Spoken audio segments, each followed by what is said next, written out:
Critics of the Bible start with a presumption that there must be contradictions there. Without a good background in ancient studies, they often jump to unwarranted conclusions. This can happen when they superficially look at some of the numbers in the Bible. But when honestly examined, not one of those apparent discrepancies resolves into an actual contradiction. Sometimes it's admittedly not easy to be sure what event's being described by the numbers. Often it's just a side comment with no detail, so it's hard to be sure what's being described. Some claim there's a direct contradiction in the date of the invasion of Jerusalem by Nebuzaradan. Let me show you that in the text a little bit here. It comes from a comparison of 2 Kings 25 with a comment made in Jeremiah 52. The King James Version of 2 Kings 25, verses 8 to 10 says, "In the 5th month, on the 7th day of the month, which is the 19th year of King Nebuchadnezzar, king of Babylon, came Nebuzaradan, captain of the guard, a servant of the king of Babylon, unto Jerusalem," and so on. It goes on to say he burnt the temple and the houses of Jerusalem.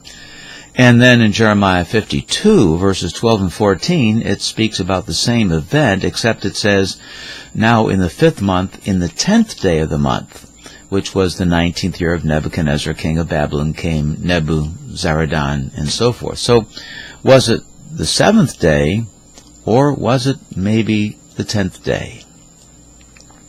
Well, anyone familiar with the history of war understands that attacks on cities involve a series of events. Those events seldom happen on just one day. Commentator John Gill denies any need to assume copying errors or any other kind of errors in these texts. There's very little detail given about the events mentioned, and so he summarizes 3 possible ways to understand these verses. First, some say it's possible that Nebuzaradan set out from Riblah on the 7th day to go to Jerusalem, but he didn't arrive there until the 10th day. Ancient Riblah is located in Syria, about 210 miles north of Jerusalem. So moving an army that distance could easily have taken at least 3 days. Or a second view is Nebuzaradan may have arrived in Jerusalem on the 7th day and started the battle and such, but didn't set fire to the city until the 10th day. The sentence continues in the very next verse, and it says, "And he burned the house of the Lord, and the king's house, and all the houses of Jerusalem, and all the houses of the great men burned he with fire." Third, it could also mean that Nebuzaradan set fire to Jerusalem on the 7th day, and it burned until the 10th, when it was wholly consumed. Cities do take a while to burn. We've seen wildfires on the news out in California and so forth, and they do burn for several days before they're all burned out.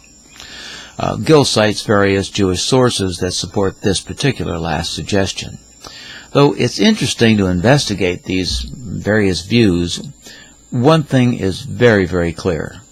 There's no obvious contradiction between these 2 accounts.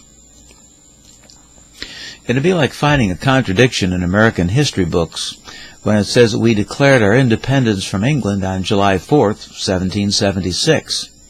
But then they would claim a contradiction because we became an independent nation officially in 1783 with the Treaty of Paris. So which is it? Is there a contradiction? Or were they referring to 2 different ways to view that same general historical event? The American Civil War at the Battle of Gettysburg spread over several days from July 1st through the 3rd. There were many events that took place during that span of time, and some of them were important turning points in the battle. Even the famous Battle of the Alamo in San Antonio, Texas, took place from February 23rd to March 26th. That was back in 1836. So to find a contradiction in a brief biblical battle reference involves assumptions that can't be supported by the historical record. The numbers only refer to the invasion in general, not to any particular event in that battle. There would be no debate at all if these critics did a little homework first and looked into the way in which some have already explained and dealt with these passages. This alleged mistake in the Bible turns out to be only in the minds of those who already assume that contradictions just have to be there.